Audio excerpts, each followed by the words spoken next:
So hello everyone, welcome back to my channel the training room. और आज का जो वीडियो है वो है हमारा जो लेटेस्ट कंट्रोवर्सी चल रही है अभी बॉडी बिल्डिंग इंडस्ट्री में। कुछ टाइम पहले लाइक लॉकडाउन में साहिल खान सर ने ये कंट्रोवर्सी या ये टॉपिक उठाया था।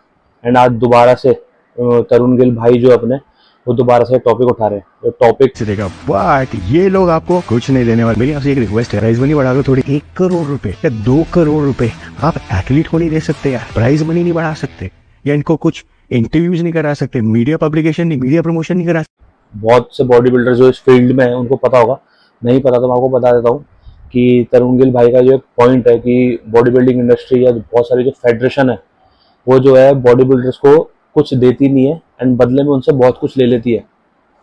बहुत वैलिड पॉइंट है, कोई दिक्कत नहीं है, मैं सपोर्ट करता हूँ तरुण भाई आपको इस चीज़ में। But as a business point of view से देखूँ अगर मैं, तो ये चीज़ बिल्कुल मेरे को गलत नहीं लगती है। देखो, हर कोई बिजनेस कर रहा है एंड अगर मैं बात करूँ तो बिजनेस तो सर आपने भी किया था। आपने बॉडी बिल्डिंग का रोडीज लाने की ट्राई करी थी, उसमें आपने लाखों करोड़ों रुपए खाए। साहिल खान सर के साथ ही मिलकर आपने ये कंपटीशन ऑर्गेनाइज किया था, बट कभी ये टीवी पे आया नहीं। देन आपने शेरू क्लासिक में अपनी हाइप बनाई कि मैं प्रो कार्ड जीतूंगा एंड वगैरह वगैरह, तो वो भी आपको बिजनेस ही इन रिटर्न आपको बिजनेस लेके आया। देन आपने मैगी वाली हाइप बनाई एंड देन अभी आपकी ये हाइप है। द डिफरेंस इज ओनली कि आप अभी जो है बहुत एक अच्छा वैलिड पॉइंट लेके आए हैं एंड इसके लिए मैं आपको सपोर्ट करता हूँ। बट बिजनेस हर एसोसिएशन करती है। देखिए, कुछ एसोसिएशन आपको रिटर्न में देती हैं, कुछ नहीं देती हैं। तो IHFF जिसकी आप बात करो, शेरू क्लासिक, वो आपको रिटर्न में सिर्फ एक प्रो कार्ड देती हैं। बट बहुत से एथलीट्स के लिए ना वो प्रो कार्ड बहुत मैटर करता है, ठीक है, क्योंकि वो हमारे लिए एक रास्ता है मिस्टर ओलंपिया तक जाने का। और दूसरी बात, जो मैं एक एथलीट का पॉइंट ऑफ व्यू आपको बताता हूँ, ठीक है, मैं किसी की तरफ से बोल नहीं रहा हूँ, ना मैं तरुण गिल भाई की तरफ से बोल रहा हूँ, ना मैं IHFF की तरफ से बोल रहा हूँ। मैं एक जनरल पॉइंट बता रहा हूँ कि एक एथलीट चाहता क्या है, ठीक है। एथलीट हमेशा सबसे पहली चीज़, देखो, पैसा किसी को नहीं चाहिए, पैसा सेकेंडरी चीज़ आती है एथलीट के लिए। और मैं उन एथलीट्स की बात कर रहा हूँ जो अभी 5-6 साल से ऊपर अपने आप को इस चीज़ में घुसा चुके हैं एंड जो पैशनेटली ये चीज़ करते हैं। एथलीट जो सबसे पहली चीज़ एथलीट एक डिजर्व करता है या जो चाहता है ना, वो चाहता है एक फेयर जजमेंट, ठीक है, जो कि 99% आजकल होता नहीं है। बहुत सी बॉडी बिल्डिंग एसोसिएशन जितनी भी हैं, चाहे स्टेट लेवल की हो चाहे नेशनल लेवल की हो, इनफैक्ट इंटरनेशनल लेवल की भी, वो बहुत पॉलिटिक्स आजकल इस चीज़ में घुस चुकी है। एंड यही वजह है कि आजकल बंदा अपने पे इम्प्रूव नहीं करता है, रादर देन एसोसिएशन के पीछे घूमता है, ठीक है। जहाँ पे आपको अपने तलवे घिसने चाहिए वहाँ पे आप अपनी जीभ घिसते हैं। आजकल सारे एथलीट्स की कहानी यही हो चुकी है। तो मैं चाहूँगा कि अगर आप चाहते हैं ये रिवॉल्यूशन लाना, तो मेरी ये रिक्वेस्ट है कि सारी एसोसिएशन से, जितने भी एसोसिएशन है प्लस जितने भी फिटनेस इन्फ्लुएंसर है, आप एक काम कर सकते हैं, बस एक फेयर जजमेंट आप अपने उसमें ले आइए, अपनी एसोसिएशन में ले आइए, अपने डिसीजन में ले आइए। ऐसा नहीं होना चाहिए कि आपके ही लड़के जीत रहे हैं या आपके लड़कों को फर्स्ट प्रायोरिटी मिल रही है, जो दूसरा डिजर्विंग बंदा है उसको प्रायोरिटी नहीं मिल रही है। दूसरा पॉइंट, मॉनिटरी टर्म्स। मैं ये नहीं बोल रहा कि मॉनिटरी चीज़ें इंपॉर्टेंट नहीं होती, बट मॉनिटरी भी आपको कितना मिलता है। देखिए, मैक्स टू मैक्स किसी भी एक अच्छे शो में 1 लाख रुपए, 50,000 रुपए यही विनिंग प्राइज रहती है।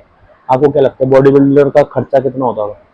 बॉडी बिल्डर का 2 महीने का खर्चा है, 1 लाख रुपए आप जो देते हो। मैं ये नहीं कह रहा हूँ कि इंपॉर्टेंट नहीं है, बट फिर भी जो मैं आपको एक पॉइंट बता रहा हूँ कि एथलीट का कभी भी प्रायोरिटी होती ही नहीं है पैसा। उसको बस ये चाहिए कि उसको एक फेयर जजमेंट मिल जाए, उसकी डिजर्विंग प्लेस मिल जाए। उसके बाद पैसा तो देखो वो अपनी हाइप से कमा ही लेता है। अभी भी तो यही हो रहा है ना, जितने भी प्रो एथलीट्स हैं, जितने भी एथलीट जीतते हैं, वो कैसे अब अपने को हाइप में रख के ही कमा रहे हैं। कुछ लोग कंट्रोवर्सी कर रहे हैं, कुछ लोग और आगे जा रहे हैं, शोज वगैरह खेल रहे हैं। तो इसी इसी के थ्रू ही उन पे क्लाइंट्स आते हैं, इसी के थ्रू उन पे ब्रांड्स आते हैं, फॉलोअर्स उनके बढ़ते हैं, इसी के थ्रू वो पैसा कमाते हैं। बॉडी बिल्डिंग शो से कोई एथलीट, मुझे तो नहीं लगता कि कोई एथलीट बॉडी बिल्डिंग शो खेल के और जीत के उसमें पैसा कमा रहा हो, कभी भी ऐसा नहीं हो सकता, ठीक है। दूसरा, बिजनेस की आप बात कर रहे थे। बिजनेस हर कोई करता है, मुझे कोई प्रॉब्लम नहीं है, बिजनेस करो। हाँ, एथलीट्स को उसके रिटर्न में जरूर देना चाहिए। आपका पॉइंट मैं उसमें सपोर्ट करता हूँ। तो आप कहीं ऑफेंड मत हो जाना कि मैं आपके अगेंस्ट वीडियो बना रहा हूँ, मैं ना आके आपके अगेंस्ट बना रहा हूँ, ना मैं IHF के अगेंस्ट बना रहा हूँ। और दूसरा, मार्केटिंग स्ट्रेटेजी सबकी अपनी अपनी होती है। जो आप कर रहे हो वो भी एक मार्केटिंग स्ट्रेटेजी है। एज वी ऑल नो कि बिग फिट क्लासिक आने वाला है एंड ऑब्वियसली ये दूसरी ऑर्गेनाइजेशन को डिफेम करके या कुछ बोल के अपनी ऑर्गेनाइजेशन में लड़के खींचना, ये भी एक मार्केटिंग स्ट्रेटेजी होती है, जिसमें कोई दिक्कत वाली बात नहीं है। अगर आप ऐसा कर भी रहे हो तो मेरे को कोई प्रॉब्लम नहीं है उससे। बिग फिट क्लासिक आना है, बहुत अच्छा कंपटीशन होता है, इनफैक्ट मैं भी चाहूँगा उसमें खेलना।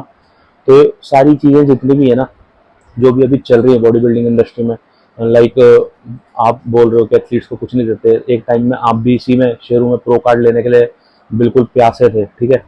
एंड जो भी चलती हैं कंट्रोवर्सी, ये सब कुछ टाइम की हाइप होती हैं और फिर उसके बाद सब शांत बैठ जाते हैं। मुझे नहीं पता आप कितने टाइम तक चलोगे या रिवॉल्यूशन ला भी नहीं पाओगे या ला पाओगे, बट एक पॉइंट में क्लियर अपनी तरफ से, एक एथलीट की तरफ से बोलना चाहता हूँ कि प्लीज़ आप बस जो है चीटिंग करना बंद कर दो इस सिचुएशन में। अपने आप जो बॉडी बिल्डिंग का लेवल है वो अच्छा हो जाएगा, एंड उसके बाद आप प्राइज मनी देते रहना, एथलीट्स को स्पॉन्सरशिप देते रहना, वो आपके ऊपर है। बट सबसे पहले चाहे वो IHFF हो, चाहे वो IBBF हो, चाहे कोई सी भी एसोसिएशन हो, फेयर डिसीजन चाहता हूँ मैं कि हर एसोसिएशन फेयर डिसीजन दे। बस इतनी मेरी एक एथलीट की तरफ से जो एथलीट चाहता है वो मैं आपके सामने रख रहा हूँ, एंड आई थिंक मैक्सिमम लोग इस बात से एग्री करते होंगे, जितने भी एथलीट्स हैं खास करके, ठीक है। तो यही था मेरा आज का वीडियो, ज़्यादा लंबा नहीं करना चाहता हूँ मैं। एंड कुछ पॉइंट्स, सारे पॉइंट्स तो मैं अभी रख नहीं पाऊंगा, बट एक शॉर्ट में आपको मैंने समझा दिया कि बिजनेस से मुझे कोई प्रॉब्लम नहीं है, बिजनेस आप कर रहे हो कोई दिक्कत नहीं है, लग्जरी स्पोर्ट है, बॉडी बिल्डर पैसा देता है यार, बॉडी बिल्डर अपने शरीर पे इतना पैसा लगाता है तो एंट्री फीस भी 20-25 हज़ार रुपये, 30 हज़ार रुपये दे सकता है। बट हाँ, उसको रिटर्न में अगर उसकी डिजर्विंग प्लेस नहीं मिलती है तो वो चीज़ बुरी लगती है। एंड खास करके तब जब उसे पता हो कि आगे वाला एसोसिएशन का बंदा है इसलिए वो जीत गया, एंड मैं इसलिए नहीं जीत पाया क्योंकि मैं एसोसिएशन का बंदा नहीं हूँ, ठीक है। तो ये चीज़ आप खत्म करवा सकते हो, तो इस चीज़ में रिवॉल्यूशन लाओ, बाकी सबका सब सेटल हो जाएगा फिर, ठीक है। Thank you and thanks for watching. I hope video आपको समझ आई हो, मेरा पॉइंट आपको समझ आया हो। बाकी अब 16 तारीख से 18 तारीख तक हम मिलेंगे शेरू क्लासिक में, क्रोन्जा न्यूट्रिशन के बूथ में। वहाँ पे काफ़ी मज़ा आने वाला है, 3 दिन बहुत ही बढ़िया एक्सपो होता है इंडिया का, एंड और भी अच्छे अच्छे शोज अभी आएंगे आगे, तो ट्राई करेंगे कि हम उसको भी कवर करें। बट फिलहाल हमारा 16 से 18 जून IHFF शेरू क्लासिक में हम मिलेंगे, ठीक है। तो ये वीडियो लाइक कर देना, चैनल को सब्सक्राइब कर देना, और पसंद आई तो शेयर भी जरूर कर देना, ठीक है। Thank you.